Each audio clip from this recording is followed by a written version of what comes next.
കൊല്ലം അഞ്ചലിൽ വീടിന്റെ കതക് പാളിക്കെത്തിയിട്ട് വാതിൽ തകർത്തതിനു ശേഷം കവർച്ച. പനയഞ്ചേരി സ്വദേശി ഉല്ലാസിന്റെ വീട്ടിലാണ് മോഷണം നടന്നത്. പനയഞ്ചേരിയിൽ ആൾതാമസമില്ലാതിരുന്ന വീട്ടിലാണ് കവർച്ച നടന്നത്. വീടിന്റെ 2ാം നിലയിലെ കതക് പാളിയാണ് തീ വച്ച് നശിപ്പിച്ച ശേഷം കവർച്ച നടത്തിയത്. അടുക്കളയുടെ കതകും തകർത്ത നിലയിലാണ്.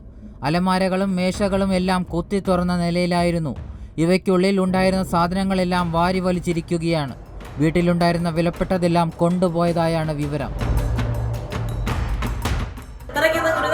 കാണുന്നത് അപ്പോൾ തന്നെ എല്ലാവരും വന്നു പോലീസിനെ വിളിച്ചു. പോലീസ് അപ്പോൾ തന്നെ ആ സ്പോട്ടിൽ തന്നെ പോലീസ് വന്ന് വേണ്ട നടപടിയൊക്കെ സ്വീകരിച്ചിട്ട് പോയിട്ടുണ്ട്. ബാക്കിയുള്ള കാര്യങ്ങളൊക്കെ പോലീസിനെ അറിയാൻ പറ്റും. പോലീസിനെ അങ്ങോട്ട് പോവുക അന്വേഷിച്ചിട്ട് ബാക്കിയുള്ള കാര്യം എന്താണെന്ന് വെച്ചാൽ. നഷ്ടങ്ങൾ എത്രയാണെന്ന് തിട്ടപ്പെടുത്തി വരുന്നതേയുള്ളൂ. അഞ്ചൽ പോലീസ് സ്ഥലത്തെത്തി പരിശോധന നടത്തി.